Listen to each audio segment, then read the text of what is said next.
최근에 히가시대 마사히로라는 배우에 관련된 기사가 많이 나왔는데요. 산속에서 20대 미모의 여배우 3명과 동거 중이라는 상당히 자극적인 기사들이었습니다.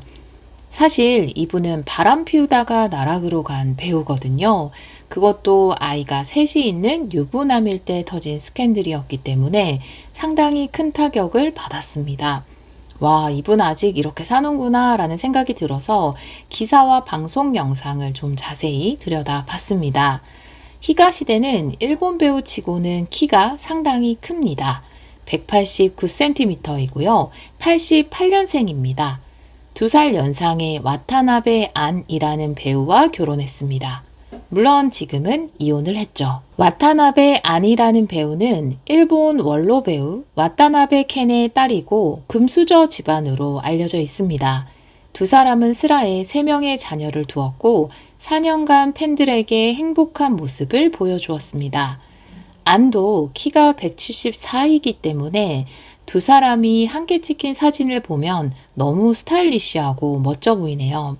히가시대 마사히로는 인기도 있었지만 아주 반듯한 이미지를 가지고 있었기 때문에 불륜 스캔들로 많은 사람들에게 충격을 안겨주었습니다. 불륜 상대는 함께 연기를 했던 카라타 에리카인데요. 두 사람이 교제를 시작한 2017년 에리카는 19세 미성년자였기 때문에 히가시대는 엄청난 비난을 받았습니다. 히가시대 마사히로는 이제 이렇게 사라지는가 라고 생각했는데 최근에 도파민을 자극하는 기사와 함께 다시 한번 인터넷을 뜨겁게 달구고 있습니다.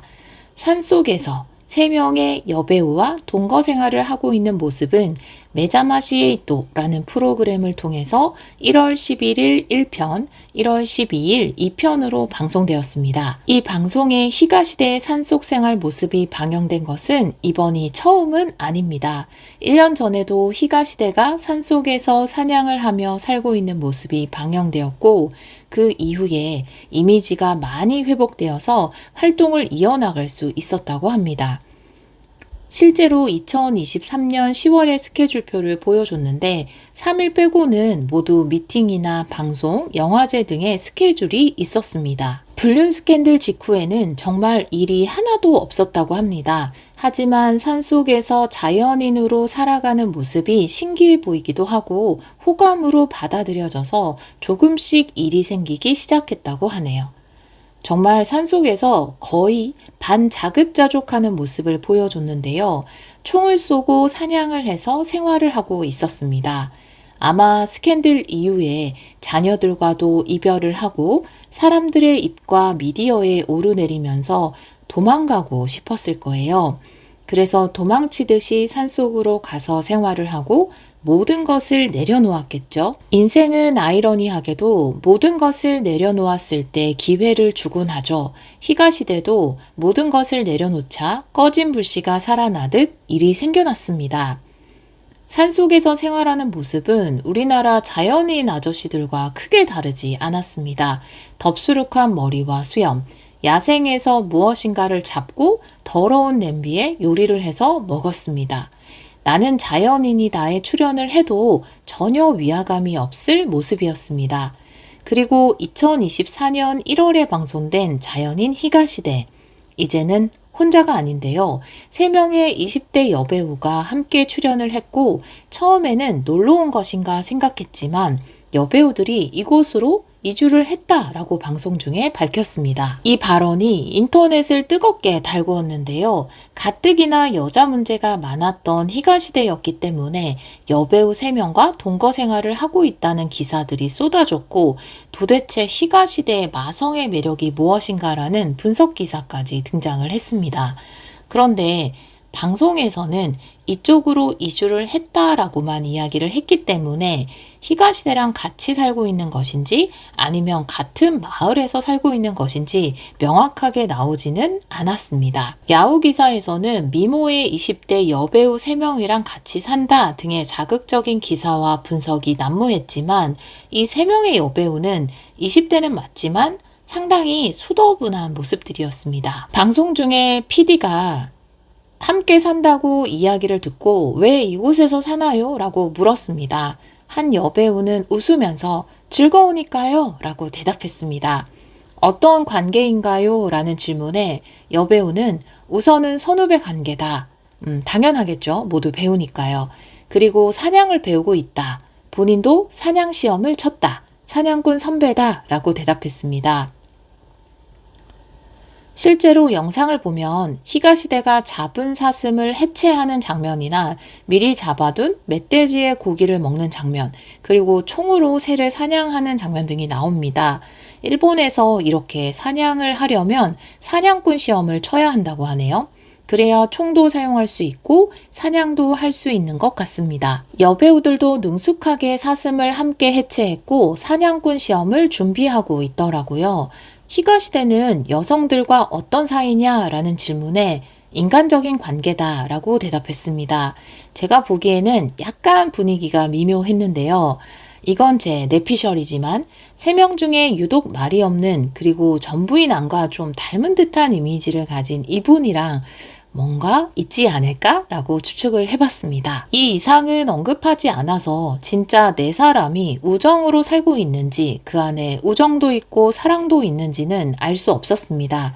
하지만 아무리 연기 선후배, 사냥꾼 선후배라 해도 제 눈에는 남자 1명과 여자 3명이 산속에서 함께 지낸다는 것이 조금 기이해 보였습니다.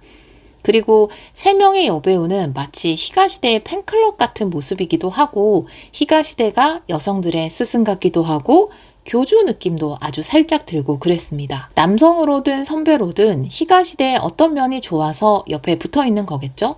그래도 세간의 평판에 연연하지 않고 자유롭게 사는 모습이 좋아 보였어요. 스스로도 상당히 행복해 보였습니다. 불륜으로 무리를 일으킨 것은 맞지만 불행하고 우울한 삶을 살고 있는 것보다는 이렇게 스스로 삶에 대한 해답을 찾아 나가는 모습이 일면 긍정적으로도 보였습니다. 그리고 인터뷰 중에 산골 생활의 불편함에 대해 언급한 부분이 있는데요. 희가시대는 냉방이나 난방 등 모든 것이 완벽하고 편리한 도시 생활이 숨막혔다. 삶의 불편함을 느끼면서 오히려 살아있음을 실감한다 라고 답했습니다. 저도 이 부분을 들으면서 왠지 모르게 가슴에 울림이 오기는 했어요. 아, 이래서 마성의 남자인가? 이전의 결혼 생활은 호화 생활에 가까웠고 전부인 아는 금수저 집안의 여자였습니다. 반면 희가시대는 맞벌이 하는 부모님 밑에서 자랐고 초등학교 시절부터 식사나 도시락을 스스로 준비했다고 하네요. 물론 이것이 불륜에 합리화는 절대 될 수 없지만 이전의 화려한 생활에서 좀 피로감을 느꼈겠구나라는 생각이 들었습니다. 이 편에서는 마을 사람들과 함께 설날 떡을 만드는 모습, 신년회를 가지는 모습 등이 그려졌습니다. 이 편을 보고 나니까 좀 자기적이다라는 인상을 지울 수 없었는데요. 제가 일본 특유의 분석충의 빙의에서 방송을 좀 살펴보았습니다. 이 방송이 자기적인 이유, 그 첫 번째, 또 이렇게 첫 번째, 두 번째로 분석을 해줘야 일본의 찐 분석충이라 할 수 있죠. 여튼 첫 번째, 희가시대의 손톱, 정말 산속에 살고 있나? 입니다. 희가시대는 사냥도 능숙하고 해체도 능숙합니다. 하지만 이런 모습들은 찐사냥 덕후로서의 모습이고요. 우리 자연인 아저씨들의 손톱을 봐도 그렇고 시골이나 산골에서 자급자족 한 달만 해도 가장 먼저 끼기 시작하는 것이 바로 절대 지워지지 않는 손톱의 때 아니겠습니까? 희가시대는 시종일관 맨손으로 작업을 했지만 손도 고운 편이고 특히 손톱이 너무 깨끗합니다. 산속에 살고 있는 것은 맞지만 약간 집이라기보다는 취미를 위한 별장 같다는 느낌이 너무 들었습니다. 도쿄랑 산을 왔다 갔다 하는 것 같던데 산속 생활이라기보다는 이 산속의 집은 그냥 사냥 덕후의 세컨하우스 같더라고요. 두 번째, 여성들과 함께 사는 것은 아니다? 3명의 여성들은 현역 배우로 활동을 하고 있는 분들입니다. 당연히 도쿄에서 스케줄도 있고 도쿄에 집도 있습니다. 도쿄에서 활동할 때는 다 각자의 집에서 살고 희가시대가 산에 올 때 같이 방문해서 함께 지낸다고 합니다. 그래서 유난히 동네 사람들과 함께 하는 자리에서 약간 꺼다 놓은 보릿자루 마냥 어색해 보였고요.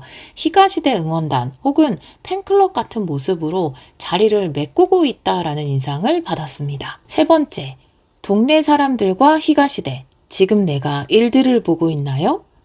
특히 이 편에서는 주로 동네 사람들과의 끈끈함 같은 것을 강조했는데요. 엑스트라처럼 어색해 보이는 동네 사람들도 몇몇 보이고, 일본 드라마 특유의 감동 강요, 억지 교훈의 모습이 자주 보였습니다. 저는 보는 내내 상당히 지루해서 이 편은 보면서 스킵하고 싶은 충동을 많이 느꼈습니다. 자기적인 느낌이 들다 보니까 희가시대의 덥수룩한 수염이나 긴 머리, 옷, 더러운 냄비까지도 이 녀석 지독한 컨셉충이구나 싶었고, 방송에서 뭔가 초월한 사람처럼 포장된 부분이 있는 것 같았습니다. 여튼 이 방송으로 이미지 쇄신하고 다시 인기가 상승 중이라고 하네요. 지난 일이긴 하지만 미성년자와의 불륜, 이것은 범죄잖아요. 가족들과 자녀들에게도 굉장히 큰 상처이고요. 그럼에도 불구하고 일본 사람들 참 관대하구나 라는 생각이 들었습니다. 희가시대도 자신만의 행복이나 자유를 찾은 모습인데요. 이제는 아무에게도 상처 주지 말고 잘 살길 바라봅니다. 구독, 좋아요 눌러주세요.